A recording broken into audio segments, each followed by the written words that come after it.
1 घंटा बैठो सुने में बतिया एगो रहल से लइका नहीं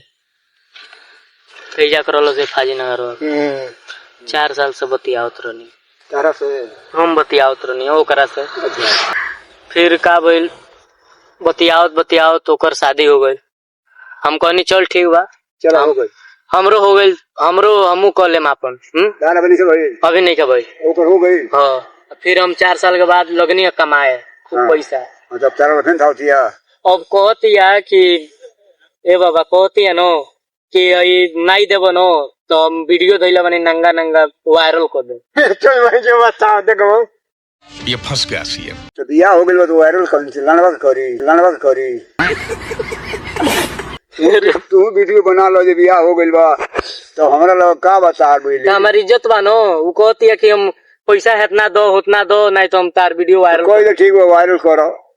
हमरा लोग ओका मादा से तू नहीं पहुंच को बात कर सकल बुलाओ को मादा के बुलाओ कहां का मर्दा ओकर मार जा देवरिया ओकर बिया भइल बा। हां तो अगरवा कहां आ कहती है केहू से थाना पुलिस करबो नो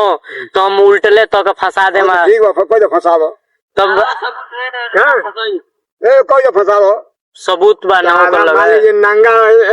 थी ते दे वो उ नहीं नंगा हो जाए काहे ना हमरा पर रोई गईली काहे का क्या कइले हो तो वो कहती है कि तोर ले तो पैसा ना रहे पैसा नहीं रहते मेरा पैसा हो गई बताई है अब दूसर करो मछली मार के और बंदूक बना ले लो सब साथ वो बंदूक तू ले गो चलो थाना में हम चलते हैं। इसी बारिश में कहाँ लागी था नहीं तू सबसे बड़ा बा वो कैसे करो तू हेलो अजम बड़ा से तू भेंट करो पतिया कहती तू ओके का करो जे स्टेप करो ये हई करो भाव करो हमका हड़कावती है। अरे बाबा 3 दिन से परेशान कइले भी वीडियो भेजती है कहती है कि अगर नहीं तो हमके इतना रुपया 5 लाख रुपया देबो। अरे बाबू दू थान बिखो नहीं देबो तू तो हम कंप्लेन करे मी पुलिस के देखाए मा तो फांसी पे चढ़ा हमरा के हम बुझे नहीं के निंगा भइल वो खाली एगो निंगा तू ही भइल बरो ए ओके ले आओ हमरा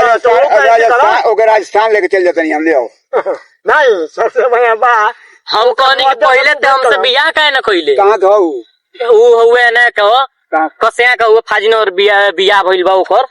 तो कहती है कि पहले तोर लगे पैसा नहीं रहे वो सब फाइनल बियाह भइल बा तो मर्दा जौन के बियाह भइल बा देवरिया कहता रहो। हां तो देवरिया ओकर बियाह भइल बा जैसे फाजिन और ओकर मामा के घर हो। अच्छा आ ओइ जे हमसे उ फसल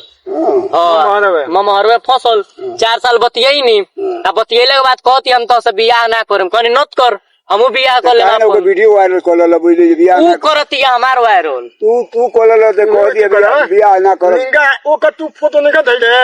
हमर हम नहीं के दैले उ धइले बियाह में ए धइले से का होई आ का आ उ निंगा होई तो ओका लगा नहीं फोटोवा होई कोई जाए आवाज सब राशि का सब प्यार हो जाओ कर वास होई तो बोलवा के उनके चलो खाली एगो तू ही निंगा नहीं भइलो उ लड़की निंगा भइलो बुलाओ ना हां तो उ का करे हे जे बुलाओ मदद से को बुलाओ प्यार हो जाओ तारा से एक बार बाद कोई दिए